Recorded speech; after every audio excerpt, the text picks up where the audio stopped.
मैं दो तरीके से इसको पढ़ना चाहती हूँ। एक, ग्लास आधा खाली है या आधा भरा हुआ है।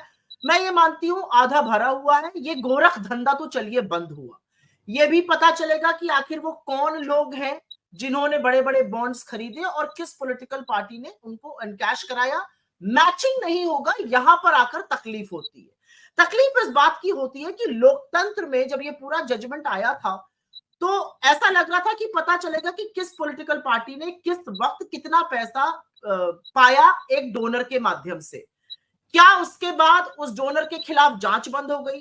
क्या उस पैसे को जबरन जांच करके लिया गया? क्या उस पैसे के बल पर नीति निर्माण हुआ? आशंका इन बातों की थी और ऐसा लगता था कि सुप्रीम कोर्ट के जजमेंट के बाद वो सामने आएगा। एक बहुत बड़ी राहत की सांस आज भारतीय जनता पार्टी ले रही है, क्योंकि अब ये नहीं पता चलेगा कि आखिर किससे पैसा मिला, कब मिला और कितना मिला, क्योंकि मैचिंग नहीं होगी, क्योंकि उन दोनों का मिलान नहीं होगा। लेकिन फिर भी मेरा अपना मानना है कि इससे दो चीजें साफ है। एक तो ये गोरख धंधा बंद हुआ और दूसरा कि एसबीआई जो देश को बरगलाना चाहती थी, एसबीआई जो इस देश का सबसे बड़ा सरकारी बैंक है, पूरी तरह से कंप्यूटरीकृत है, जिसके 66,000 एटीएम है, 23,000 ब्रांचेस हैं, 48 करोड़ अकाउंट है, 47 लाख से ऊपर एक दिन में आरटीजीएस करती है, वो एसबीआई ये कहकर बचना चाहती थी कि उनको वक्त और चाहिए। लेकिन कहीं ना कहीं बीजेपी आज राहत की सांस ले रही होगी, ये मैं पूरे दावे के साथ कह सकती हूँ। तो अब इसमें यही हुआ ना कि राहत इसलिए हो गया क्योंकि ये एक जो सिंह साहब ने भी इतनी बात कही, जब सुप्रीम कोर्ट का जब फैसला आया था 15 फरवरी को, और जब कहा कि बंद करो ये बॉन्ड, ये अभिव्यक्ति की आजादी के खिलाफ है, ये सूचना के अधिकार के खिलाफ है, ये गोपनीय इस तरह का जो चंदा है ये काला धन को बढ़ाएगा, क्विड प्रो को इसमें हो सकता है, तो ऐसा लगा कि सब कुछ दूध का दूध पानी का पानी हो जाएगा कि अगर बीजेपी को अगर 12,000 करोड़ में सबसे अधिक चंदे मिले हैं तो वो पता चल जाएगा कि ये 200 करोड़ किसने दिए, 150 करोड़ किसने दिए, 1000 करोड़ किसने दिए। लेकिन अब ये पता नहीं चलेगा, मोटे तौर पर होगा कि ये 12,000 करोड़ इन कंपनियों ने दिए, लेकिन ये नहीं पता चलेगा कि वो इनको गए। दो चीजें, दूध का दूध और पानी का पानी हो गया। मैं बताती हूं कैसे। सरकार ने खिलाफत करी, सरकारी बैंक को मोहरा बनाया गया, उसने जिस तरह से मना किया कि हम नहीं दे सकते, हम 136 दिन लेंगे और चुनाव के बाद आपको ये डेटा दे सकते हैं। दूध का दूध और पानी का पानी हो गया। देश की जनता बिल्कुल समझ गई है डेटा कौन छुपाना चाहता है और क्यों छुपाना चाहता है। तमाम रिपोर्ट आई है, न्यूज मिनट और न्यूज लॉन्ड्री की रिपोर्ट बिल्कुल साफ तौर से कहती है 30 ऐसी कंपनियां हैं जिनसे 335 करोड़ लिए गए, उनके ऊपर उस समय सीबीआई, ईडी और इनकम टैक्स की जांच चल रही थी। 23 कंपनी उसमें ऐसी है जिन्होंने कभी चुनावी चंदा ही नहीं दिया था। तो दूध का दूध और पानी का पानी तो ना चाहते हुए भी हो गया, क्योंकि असली बात यह है कि 70 साल की पाई पाई का हिसाब मांगने वाले, उनकी हवा टाइट हो गई थी इलेक्टोरल बॉन्ड का डिटेल देने में। तो जनता तो पूरी तरह से समझ चुकी है और मुझे लगता है ये एक अपने आप में भी बड़ी उपलब्धि है। जनता समझ चुकी है कि भारतीय जनता पार्टी खिलाफ थी, भारतीय जनता पार्टी गोरख धंधा चला रही थी, भारतीय जनता पार्टी नहीं चाहती थी कि नाम बाहर आए, और एसबीआई को मोहरा बनाकर एसबीआई का मखौल उड़ाए। इस देश का सबसे बड़ा बैंक, दुनिया के 10 बड़े बैंकों में से एक, जब खड़े होकर ये कहता है कि हम ये डेटा नहीं दे सकते जो क्लिक ऑफ अ बटन पर अवेलेबल है, जो अपनी वेबसाइट से एफएक्यूज हटा रहा है, पीडीएफ हटा रहा है इलेक्टोरल बॉन्ड के, उस एसबीआई की विश्वसनीयता को भी मट्टी में मिलाने का जो काम किया गया, तो दूध का दूध और पानी का पानी तो देश की जनता ने कर दिया। उनको समझ में आ गया हो क्या रहा है। हाँ, लेकिन सुप्रिया, दूध का दूध पानी का पानी नहीं हुआ। मैं थोड़ा ना इत्तेफाकी है मेरी। ये चलिए बॉन्ड बंद हो जाएगा, ये पता चल गया कि चल जाएगा कि भाई ये जो 12,000 करोड़ किस किस कंपनी ने कितने के बॉन्ड लिए, ये पता चल जाए। लेकिन दूध का दूध पानी का पानी तो तब होता ना जब 6,500 करोड़ बीजेपी को अगर मिले 12,000 करोड़ में, कांग्रेस को मिले 1100 करोड़ या टीएमसी को मिले 1193 करोड़, ये पता चलता किसने दिया, क्योंकि ये पता ही नहीं चल रहा है। और सुप्रीम कोर्ट का ऑर्डर जो विस्तार से सिंह साहब ने बताया कि जब एसबीआई वक्त मांगने, एसबीआई 4 तारीख को एसबीआई कोर्ट पहुंचा था, तो एसबीआई ने कहा 30 जून का वक्त दीजिए। जाहिर है चुनाव ये लोग टालना चाहते थे, और एसबीआई नहीं पहुंचाई तो कोई भी समझेगा पीछे सरकारी मशीनरी है, सरकार है, बीजेपी है जो चाहती थी अप्रैल में गुजर जाए। लेकिन उसके बाद सुप्रीम कोर्ट अगर कहता है आज कि the grounds on which you seek additional time to time do not accord at all with the directions we issued. मतलब जिसके लिए तुम टाइम मांग रहे थे मैच कराने के लिए 22,000 साइलो डबल, ये वो नहीं चाहिए हमें। आप सिर्फ ये दे दो कि भाई ये इलेक्ट्रॉनिक बॉन्ड किसने खरीदे और किसने इनकैश किए, किसने किसके किए वो नहीं। हम लोग एक अंग्रेजी में लाइन है, हाँ। एक अंग्रेजी में लाइन होती है मच अडू अबाउट नथिंग, बिल्कुल, और उसका मोटा मोटा हिंदी रूपांतर यही होता है खोदा पहाड़ और निकली चुईया। ठीक है, हाँ। पता चल जाएगा किसने बॉन्ड खरीदे, ये तो पता ही है किस पार्टी ने के पास कितने बॉन्ड आए, ये नहीं पता चलेगा कि किसने किसको दिया, और ये भी नहीं पता चलेगा क्यों दिया। लेकिन और मुझे उसमें ऐसा लगता है कोई क्विड प्रो को है या नहीं, उसके पीछे कोई कहानी है कि नहीं आगे या पीछे। लेकिन अजीत जी, जो 10 साल से सरकार का रवैया रहा है, 10 साल से जो नीति निर्माण रहा है, 10 साल से जो किन्हीं लोगों का भला हुआ है और बाकियों की उपेक्षा हुई है, उनको नहीं देखा गया है, नजरअंदाज की गई है इस देश की जनता। आपको लगता है क्या जनता नहीं समझती किसने पैसा दिया है? आपको लगता है जनता नहीं समझेगी कि अगर फला ग्रुप ने खरीदा है तो उनका सारा पैसा कहाँ गया है? अगर 55% ऑलमोस्ट 2/3 पैसा एक ही राजनीतिक दल को मिल रहा है, तो वो पैसा कहां से आ रहा है?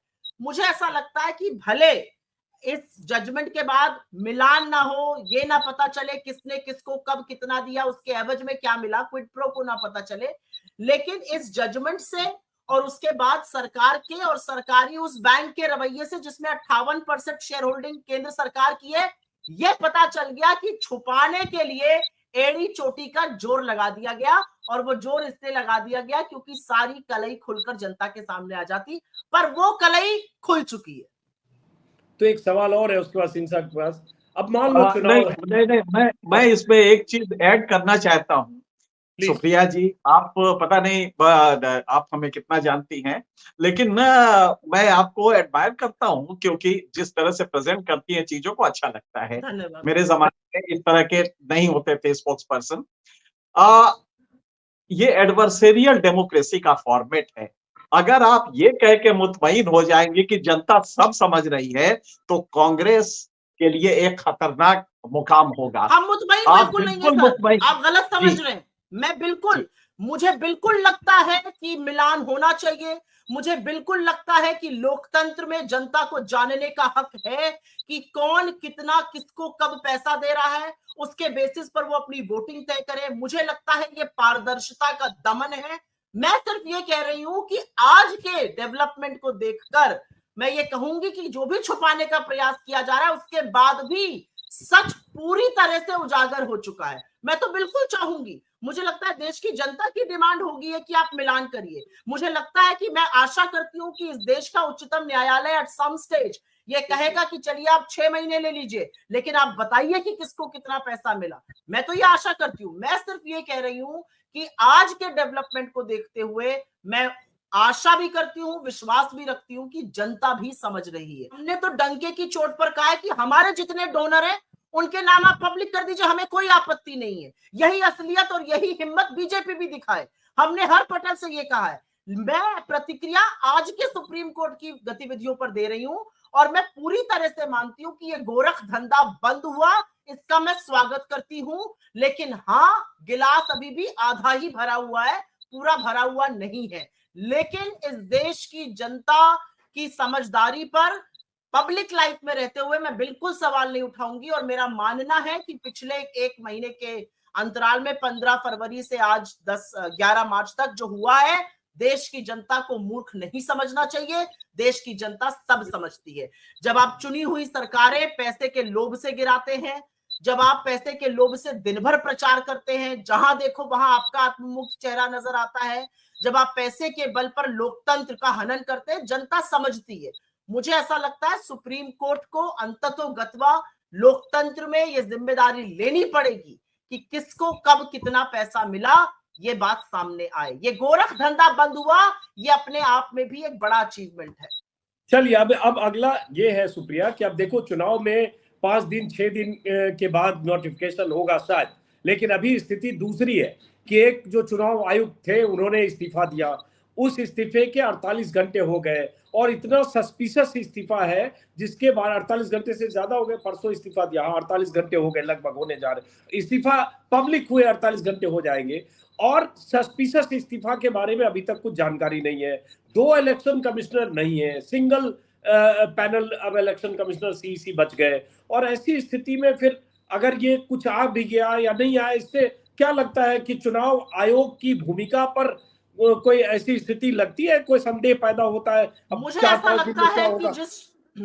लगता है सुप्रीम कोर्ट का एक जजमेंट आया, उसमें बिल्कुल क्लियरली लिखकर आया कि चुनाव आयुक्त और चीफ इलेक्शन कमिश्नर का अपॉइंटमेंट प्रधानमंत्री, विपक्ष के नेता और सीजीआई करेंगे। सरकार ने जिस तरह से उसका हनन किया, उसको खत्म किया और एक कानून पारित किया कि नहीं, सिर्फ मोदी जी, उनके एक मंत्री और लीडर ऑफ ऑपोजिशन करेंगे, ये अपने आप में सवाल उठा देता है, ये सरकार की नीयत पे सवाल उठाता है। एक इलेक्शन कमिश्नर रिटायर हो गए फरवरी के महीने में, एक ने संदिग्ध परिस्थितियों में रिजाइन कर दिया और वो रेजिग्नेशन सीईसी को नहीं भेजा, वो होम सेक्रेटरी और राष्ट्रपति को भेजा, वो तुरंत एक्सेप्ट हो जाता है। उन्होंने मतभेद के चलते किया, क्या मतभेद थे, क्या हुआ ऐसा कि उन्होंने रिजाइन किया? उनके खिलाफ भाजपा की पूरी मशीन हमलावर है, उनके ऊपर, उनके चरित्र पर, उनके रिकॉर्ड पर ये भी सवाल उठाया जा रहा है कि वो कहीं टिकते नहीं थे। अरे टिकते नहीं थे तो आपने उनको इलेक्शन कमिश्नर क्यों बना दिया था? बहुत सारी बातें खुलकर अब सामने आ रही हैं। आज की तारीख में जब ये देश चुनाव के मुहाने पर खड़ा है और इस देश में जरूरत है कि चुनाव आयोग निष्पक्ष रहे और चुनाव आयोग बिल्कुल सतर्क रहे। इस देश में एक चुनाव आयुक्त है और सरकार को चिंता नहीं है, किसी भी दिन अनाउंसमेंट हो सकता है इलेक्शन का, और एक चीफ इलेक्शन कमिश्नर है। और अब जो अपॉइंटमेंट होगा वो तो सरकार जिसको चाहेगी करेगी, क्योंकि वो मोदी जी और उनके मंत्री डिसाइड करेंगे। मुझे लगता है बहुत सारी बातों की असलियत आनी जरूरी है। और आपने तो सिर्फ सुप्रीम कोर्ट, आपने तो सिर्फ इलेक्शन कमीशन की बात करी या इलेक्टोरल बॉन्ड की बात हो रही है, ये सारी अलग अलग चीजें हो रही हैं। सिटिंग जज रिजाइन करता है और मोदी जी के सामने जाकर उनका हाथ ऐसे पकड़ रहा है जैसे किसी ईश्वर का हाथ उसने थाम लिया हो। उससे सवाल पूछा जाता है गांधी और गोडसे में चुनाव करने का, और जो जज, सिटिंग जज था 48 घंटे पहले तक, वो कहता है मैं इसका जवाब नहीं दे सकता, मुझे सोचना पड़ेगा। आप देखिए ना लोकतंत्र में क्या क्या हो रहा है। जो अलग अलग चीजें हम देख रहे हैं, अगर हम इन डॉट्स को ज्वाइन करें, यही लोकतंत्र की हत्या होती है। ऐसे ही लोकतंत्र कमजोर होता है जब हम कहते हैं तो इस पर कुछ लोग सवाल उठाते हैं। बिग पिक्चर को देखिए तो बहुत स्थिति खतरनाक बनी हुई है। एक सवाल है कि अगर जो अगले 4 दिन में कहा जा रहा है किसी इलेक्शन कमिश्नर्स की अपॉइंटमेंट के लिए जो सर्च कमेटी है, पैनल है, उसकी मीटिंग होगी, जिसमें सरकार ने जो नया कानून बना दिया सुप्रीम कोर्ट के फैसले को पलटकर, जिस 3 मेंबर कमेटी में जिसका जिक्र भी किया है, एक प्राइम मिनिस्टर और एक उनका नॉमिनेटेड कोई कैबिनेट मिनिस्टर, मतलब उनका ही आदमी जो चाहेंगे होगा, और एक लीडर ऑफ अपोजिशन के नाते अधीर रंजन चौधरी। तो क्या आपको ऑफिशियली आप लोगों को कोई जानकारी है, चूंकि आज 11 मार्च है, अगले 3-4 दिनों में कोई बैठक होने वाली है, होगा तो लीडर ऑफ अपोजिशन के नाते हो सकता है सिर्फ डिसेंट नोट हो? पहले भी ऐसा होता रहा है सीबीआई डायरेक्टर के सिलेक्शन में, और ये और सरकार फिर मुझे इस मीटिंग की अभी तक जानकारी नहीं है, पर इस मुद्दे को बड़ी गंभीरता से पार्टी देख रही है और हमारे जो लीडर हैं अधीर रंजन जी, वो जरूर इस मीटिंग में या तो शामिल होंगे या नोट भेजेंगे, जो भी करेंगे। लेकिन हम अपनी भूमिका इसमें समझते हैं और हम ये समझते हैं कि जो हो रहा है वो पूरी तरह से गलत है। वो निष्पक्ष चुनाव पर, चुनाव की लेवल प्लेइंग फील्ड पर, लोकतंत्र में एक लेवल प्लेइंग फील्ड होनी चाहिए, उसका बिल्कुल भांडा फोड़ कर रहा है। एनके सिंह साहब, अब सवाल वो भी है जो अगले 4 दिन में, अजीत जी अगर आपकी परमिशन हो तो मुझे जाना है। चलिए, आप फ्री है, बहुत धन्यवाद आप लोगों, बहुत बहुत शुक्रिया आपने